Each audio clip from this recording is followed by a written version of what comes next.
História de quando eu descobri que o meu namorado, na verdade, era minha amiga. Parece coisa de filme, mas na verdade essa história aconteceu com uma britânica chamada Jessica Sayers. Quando eu tinha 16 anos, eu conheci o Luke. Nós começamos a namorar, mas depois de um tempo a gente acabou terminando. O Luke queria avançar o sinal vermelho, ou seja, pegar nas minhas partes íntimas, e eu não aceitei. Depois de um tempo, uma amiga do Luke começou a mandar mensagem pra mim, me incentivando e tentando me convencer a voltar com ele, mas isso não aconteceu. Depois de um tempo, eu acabei conhecendo o Connor. Ele era completamente diferente do Luke. Ele era muito tímido, tanto que ele nem gostava de mostrar o rosto. Andava sempre de gorro e disse que não tirava o gorro porque ele era careca. Só que um dia a gente estava junto. E depois dos carinhos ele acabou adormecendo. E foi aí que o gorro que estava na cabeça dele acabou caindo. E eu fiquei assustada, porque ele falou que era careca e ele tinha cabelo. O mais estranho disso é que ele era idêntico ao namorado da minha amiga, que se chamava Aaron. Parte 2 da história de quando eu descobri que, na verdade, o meu namorado era minha amiga. Continuando. Depois que o gorro dele caiu da cabeça dele, eu acabei vendo que ele era idêntico ao namorado da minha amiga, que se chamava Aaron. E depois disso eu acabei ligando pra polícia porque ele estava enganando eu e a minha amiga. E depois que a família foi na casa dele, eles acabaram descobrindo que, na verdade, o meu namorado, o namorado da minha amiga, era a Gemma. A Gemma era nossa amiga. E até o meu ex-namorado chamado Luke também era ela. Só que era tipo inacreditável porque eles eram completamente opostos. Eles eram muito diferentes, até o beijo era diferente. Eu nunca desconfiei que era uma menina, porque essa minha amiga Gemma tinha pouco peito, então eu não conseguia perceber quando ela vestia roupa de menino. E no fim, ela acabou sendo julgada e ficou presa por 2 anos. Eu achei essa história no Insta. E não se esqueça de me mandar a sua história lá no aplicativo vizinho. Até a próxima história. Eu tenho várias histórias pra contar sobre as vezes que os meus pais tiraram meu celular, só que eu tenho uma incrível pra contar pra vocês. Tudo começou quando eu tava no 6º ano. E vamos lembrar as músicas que estavam bombando no meu 6º ano. Ô, Xanaína!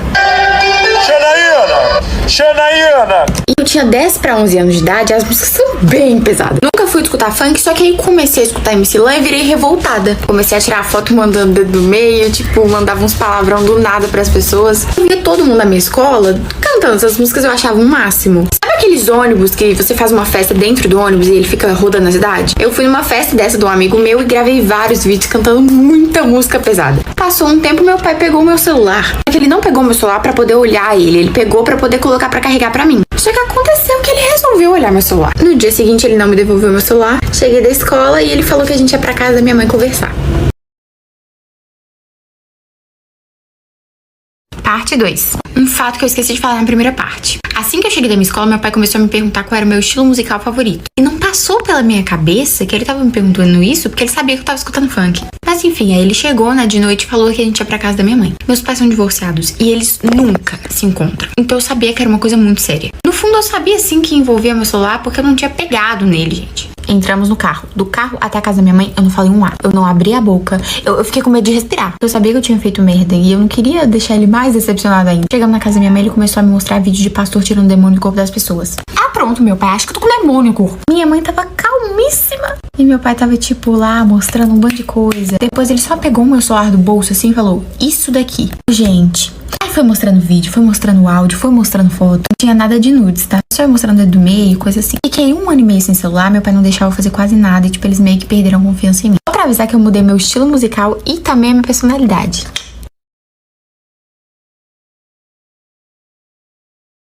O ano era 2016 e eu fazia curso. Aí, tipo, todo mundo era amigo de todo mundo, entendeu? A gente tinha grupo do WhatsApp. Por esses grupos, o menino pegou meu número e veio puxar assunto comigo. E aí a gente ficou conversando, normal. E aí, gente, no segundo dia o menino já tava dizendo, eu te amo. Foi Deus que mandou você pra mim. Eu disse, por quem mandou você pra mim foi o diabo? Mesmo não? E eu disse, é o que, menino? Amor só de mãe, liberdade vai cantar só do preço, seu juiz. Eu realmente botei amor só de mãe, gente. Ele falou assim, você não me ama não? Eu disse, não. Ultimamente eu não tô amando nem eu, quanto mais os outros, viu? Eu disse, é só questão de tempo. A gente continuou conversando como amigo, beleza. Vocês, uma semana que a gente tava conversando, eu tava no curso. Um buquê entrando. Eu disse, isso aqui virou uma floricultura, eu não tô sabendo. Olhei pro lado, o menino com buquê. Olhei pro outro, meu professor olhando, sorrindo. Olhei pra frente, eu vi Jesus. Eu disse, Jesus, me leva, me tira daqui, pelo amor de Deus. Levantei, fui até ele, peguei o buquê, muito sem graça. Aí ele falou assim, quer namorar comigo? Aí eu... A minha cara já dizia tudo, a minha cara já dizia assim, some daqui. Responde.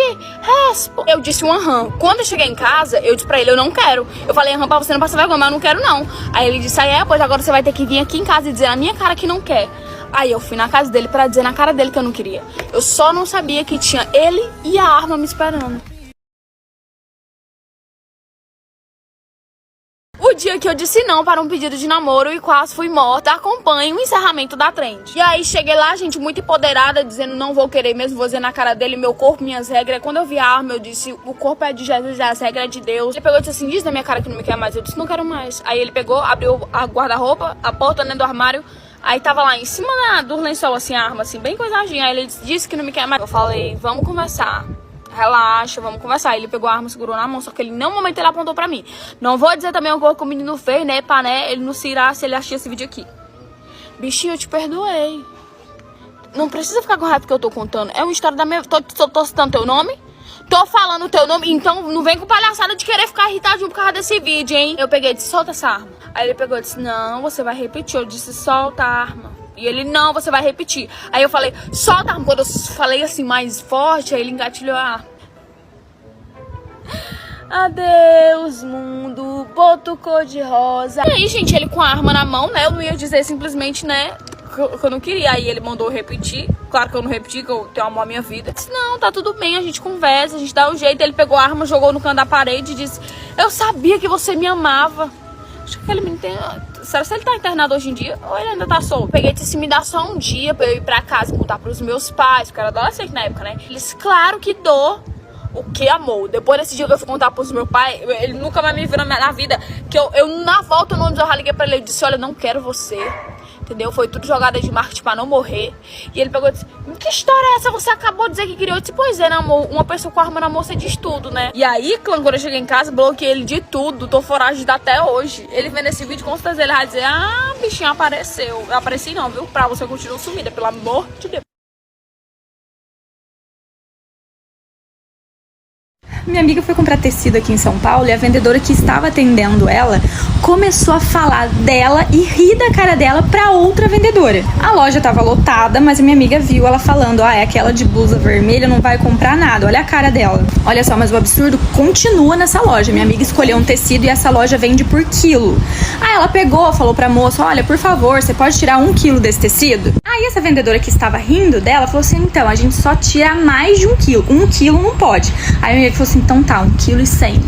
Aí beleza, a menina pegou, cortou o tecido e na hora que foi pesar, a balança não fica à vista pros clientes, fica embaixo do balcão. Aí minha amiga falou, não, eu quero ver você pesando, quero ver o que eu tô pagando. Aí a vendedora falou assim, não, a balança é fixa aqui embaixo, não dá pra te mostrar, mas eu já pesei aqui, ó, tem 1,1 kg. Antes que vocês perguntem por que ela não trocou de loja, gente, esse tecido foi super difícil dela achar e só tinha lá. Aí minha amiga estressou, falou, ó, chama a sua gerente que eu preciso conversar com ela. Aí ela foi chamar, gente, vocês não têm noção quem que era a peste da gerente dessa loja. Ela pensou que quando a gerente chegasse, ela ia dar uma solução pra ela, né, pra esse péssimo atendimento. Ela simplesmente falou assim pra minha amiga, olha, você tem que entender que essa loja ela é muito movimentada, então as minhas vendedoras têm que dar preferência pra quem elas acham que realmente vai comprar. Aí minha amiga falou assim, só por curiosidade, como é que vocês julgam as pessoas que entram aqui? Ela riu e falou assim, pelas roupas, pelo jeito de andar, o jeito de falar. Aí minha amiga até falou, olha, só a loja de vocês tem o tecido que eu quero. Mas eu mudo a minha coleção inteira, mas não compro mais aqui. Aí a vendedora ainda falou, agora eu já cortei o tecido, você vai ter que pagar ele. Minha amiga nem respondeu, só saiu da loja e nunca mais voltou. Eu faria o mesmo, e vocês? Olha só como que você pega a sua amiga mentindo pra você. Ontem eu tava na casa de uma amiga minha e ela falou assim pra mim que tava namorando com um menino que inclusive o irmão dele estudou comigo, família muito boa. Aí ela tocou o telefone e ela falou assim pra mim, é o fulano querendo falar comigo. Eu falei, mas o fulano não é teu ex, você não tinha bloqueado ele? Ela falou assim, não, bloqueei, mas ele quer falar comigo. Eu falei, então, mas é pra isso que serve a função bloqueio, pra quando ele quiser falar com você, você não querer falar com ele. Só que aí ela desceu, eu falei, ó, você vai me prometer que você não vai ficar com esse menino, que ele não presta. Ela falou, não vou ficar, ok. E eu fiquei vendo da janela, né, porque primeiro que eu sou Maria Fifi, segundo que eu gosto muito dela, não queria que os dois ficassem, então eu fiquei olhando os dois conversando. Isso, o telefone dela começa a tocar, eu tentando dar sinal pela janela, porque ela esqueceu o telefone no quarto dela, que é onde eu estava, e quem estava ligando pra ela, o namorado dela. Depois que ele ligou umas 4 vezes, eu atendi. Aí ele me conhece, tal, ele falou assim, Cacau, eu tô namorando há pouco tempo, tal. Tô tentando achar a rua da casa dela. Onde que é? Falei, meu Deus, eu também não sei. Peraí que eu vou perguntar pra ela, que ela tá no banheiro. Falei, gente... Eu descia na escada correndo pra avisar ela, ele me liga e fala assim, eu já encontrei a Ruf. Ai, meu Deus do céu. Eu desci as escadas da casa da minha amiga correndo pra avisar ela que o namorado dela estava chegando e ela não podia estar conversando com o ex, né? Aí o que eu fiz? Na hora que eu vi que no comecinho da rua o carro já tava chegando do namorado dela, eu entrei no carro do ex, que tava parado. A minha amiga tava do lado de fora conversando com ele, que estava no motorista, certo? Então eu entrei no carona do lado e falei pra minha amiga, ó, o seu atual sabe que vocês dois já ficaram? Ela falou, não. Eu falei, então ótimo, fala que é meu namorado, tá tudo certo. Assim que eu terminei de contar isso pra minha amiga, o namorado dela parou de carro, assim, do lado do carro do ex. E ele acreditou. História de quando meu irmão e o meu padrasto abusaram de mim durante anos e ninguém nunca acreditou em mim. Eu tinha 6 anos quando a minha mãe se divorciou do meu pai. E depois de um tempo a minha mãe acabou conhecendo um cara no bar e depois de 6 dias eles decidiram morar juntos. E com isso foi eu e meus 2 irmãos morar com eles no interior. O meu padrasto sempre me tratava muito bem. Ele sempre me tirava dos castigos, me dava boneca, essas coisas. E eu era inocente, criança e boba, né? Só que eu fui crescendo e ele começou a querer mandar em mim, no que eu vestia e até na relação que eu tinha com meu pai. Eu sempre via ele pelos cantos cochichando as coisas com meu irmão mais velho. Até que um dia o meu irmão mais velho me forçou a fazer aquilo com ele. Até que com 2 meses depois do que ele fez comigo, ele acabou morrendo. E aí foi aí que o meu padrasto começou a fazer o mesmo comigo. Foram cerca de 8 meses até que eu contei pra minha mãe. Só que ela... Parte 2, lembrando que a história não é minha. Parte 2 da história de quando meu irmão e o meu padrasto abusaram de mim durante anos e ninguém nunca acreditou em mim. Continuando. Depois de 8 meses que isso estava acontecendo, eu criei coragem e contei para minha mãe. Só que em hipótese nenhuma ela acreditou em mim. Ela ainda mudou de cidade e me deixou morando como professora. Só que o meu padrasto continuava me cercando e me ligando anonimamente. E quando a minha mãe decidiu voltar, ela e meu padrasto voltaram. E como eu ainda era menor de idade, eu voltei a morar com ela. E no dia seguinte ele tentou me matar e bateu muito na minha mãe. Ele me torturou por um tempo até que eu consegui denunciar ele.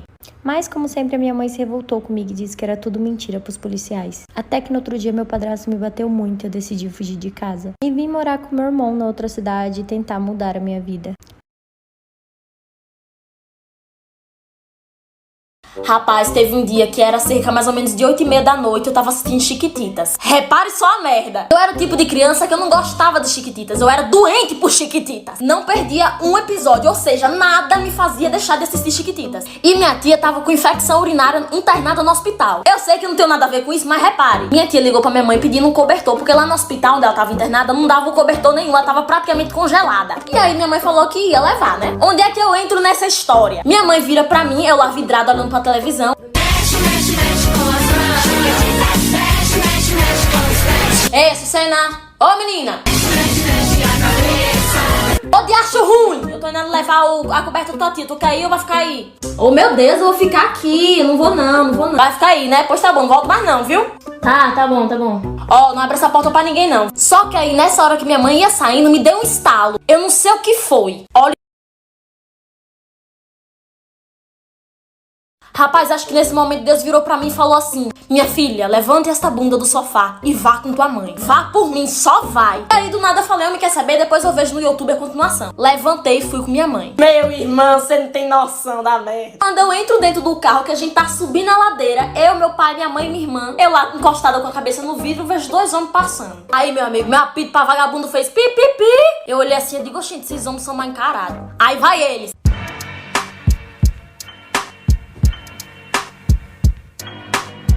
Eu digo, ai, essa peça é peba. Fiquei com esses homens na minha cabeça. Mas aí fui, né? Chegou lá no hospital, deu o cobertor pra minha tia. Cerca de uns 40 minutos depois, a gente voltou. E aí, meu filho, a surpresa. A gente descendo a ladeira de casa, não tinha ninguém mais, ninguém menos que a polícia na frente da casa. Você já tem uma noçãozinha do que aconteceu. Meu amigo, eu só vi minha mãe falando assim, Júlio! Meu pai virou pra minha mãe e falou, calma, mulher. E eu lá dentro só falei...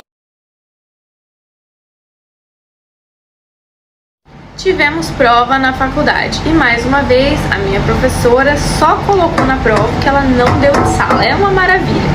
E aí, durante a prova, ela trocou todo mundo de lugar, porque se alguém tivesse alguma amizade bem próxima, já estaria bem longe na hora da prova. Então, na cabecinha dela, assim, ninguém ia colar na prova dela. Porém, eu fiquei atrás de um moço que veio pra nossa faculdade de transferência, ele é colombiano. Eu nunca tinha falado com ele ainda, mas durante a prova ele sentiu que eu não sabia absolutamente nada, e ele tava certo. Ele é muito tímido e tá na nossa sala há mais ou menos uns 2, 3 dias. Aí ele olhou pra mim e falou assim, você tá precisando de ajuda? Eu falei, nossa, muito. Ele simplesmente passou uma folha pra mim, ele não perguntou qual que eu queria, ele passou uma folha. Quando eu vi, gente, eram todas as questões da prova. Só que bem na hora que eu peguei a folha que ele me passou, ele chamou a professora. Eu falei, gente, o que tá acontecendo aqui? Vocês não têm noção o que ele fez. Parte 2 do Instagram e TikTok. Os alunos de outro país que vêm estudar no Brasil precisam ter uma nota maior do que a média de notas da sala. Ou seja, para ele é melhor eu ter uma nota menor e ele uma nota maior. Com isso, eles têm direito a estudar nessa escola, nessa faculdade, né, que é particular. Não precisam pagar nada e têm direito a moradia, alimentação e transporte. Quando ele chamou a professora, eu pensei que ele estava chamando ela pra me ver colando e zerar a minha prova. Aí eu pensei, nossa, como eu tenho um coração ruim, gente, não foi por isso que ele chamou a professora. Depois da prova, ele me chamou e falou assim, olha, eu fiz isso pra ela ficar de costas pra você e você conseguir copiar o máximo de questões possíveis sem ela te olhar.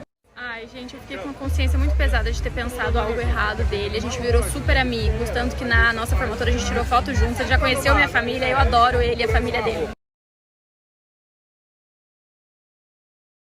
Sabe quando eu tinha 13 anos? A minha professora tinha trabalhado muito nesse dia, então ela acabou esquecendo as provas em cima da mesa. Não havia ninguém na sala, apenas eu. Eu mesma, a Sucena aqui. Só tinha a Suceninha na sala, e pã e tal. A professora esqueceu as provas em cima da mesa. Eu, como uma boa pessoa, fui avisar. Mentira, gente, eu não avisei porra nenhuma. Quando ela deu as costas, eu peguei, tirei foto da prova, vazei. As respostas aqui, pô. Vazei pra todo mundo. Rapaz, esqueça. Depois de sair, eu cheguei pra todo mundo. Gente, procura a resposta, não sei o que. Fui uma bela de uma corrupta. E a coitada da professora nem sonhava que eu tinha feito isso. Aí já sabe, né? Todo mundo fechou a prova, todo mundo saiu com os dentes, menina, a maior felicidade do mundo. Com a maior cara de jumento e eu lá, me sentindo a chefona. Digo, eu que patrocinei. Moça, eu sei que nessa passou uma semana e tal, a professora deu uma aula, deu a segunda aula, na terceira aula, todo mundo já tinha esquecido o que tinha acontecido. Eu tinha esquecido que tinha feito uma bela de uma burlação. Eu não sei nem se esse nome existe, mas que eu tinha sido corrupta. Já tinha até esquecido disso. A professora chegou, pã. Ela tava dando a aula, do nada ela parou, encostou assim na mesa, cruzou os braços. Eu tinha até esquecido disso. A professora chegou, pã. Ela tava dando a aula, do nada ela parou, encostou assim na mesa, cruzou os braços. Eu do lado do fundo. E ela, sabe aquela pessoa assim que ela não chega e fala direto, olha, descobri que vocês burlaram a prova, que você... Não, ela fez pior. Ela começou a falar como se fossem parábolas, sabe? Aí doeu. Ela começou a contar uma história, ela falava assim, sabe? Eu digo, meu Deus, ela na vida, gente, eu vou aqui interromper a aula porque assim, senti vontade de falar, bicha escrota. Na vida a gente acha que tem pessoas honestas e a gente tem uma decepção de que a gente menos espera. Eu do lado já comecei a olhar assim pros meus amigos já com a boca de olho desse tamanho. Eu digo, calma, calma. Imagina a situação se eu esqueço provas em cima de uma mesa. O que é que vocês fazem? Menina, na hora que ela falou isso lá do fundo, ai, menina, aí doeu. Eu falei, puta, minha Jesus. Rapaz, velho, quando ela falou isso, eu falei, é pra mim. Parecia que era profecia de igreja. Eu falei, essa foi pra mim. Rapaz, velho, aí eu vi que já, eu falei, cambada, já foi, ó. Deita, meu, eu sei, menino. Foi, mas eu quero deixar aqui claro que nota de tal pessoa está no... Porque descobrimos que você coisou o pé. Eu lá, meu Deus, fui eu. Eu sei que depois desse dia, velho, eu não conseguia nem mais olhar pra cara da professora de vergonha. Sabe quando a palavra dói mais do que uma surra? Eu preferia ter tomado um murro, sabe? Uma voadora. Eu preferia que ela tivesse me dado uma voadora. Mas eu não me julgo porque assim, né? Todo mundo erra pra aprender. Mas, moça, eu fui com a cara de cachorro depois pedi desculpa a ela. E nunca mais aprontei uma dessa. Então eu já pesquei, mas também não... Ó, não vou mentir, não vou ser hipócrita. Depois disso eu pesquei, porque eu tinha necessidade. Mas eu não fui de tirar foto e passar pra todo mundo. Gente, se eu não tivesse pescado, eu não tinha passado de ano, não. Vocês não estão ligados, não. Mas eu não estou incentivando ninguém a pescar, é muito feio. Então não façam isso. Só se for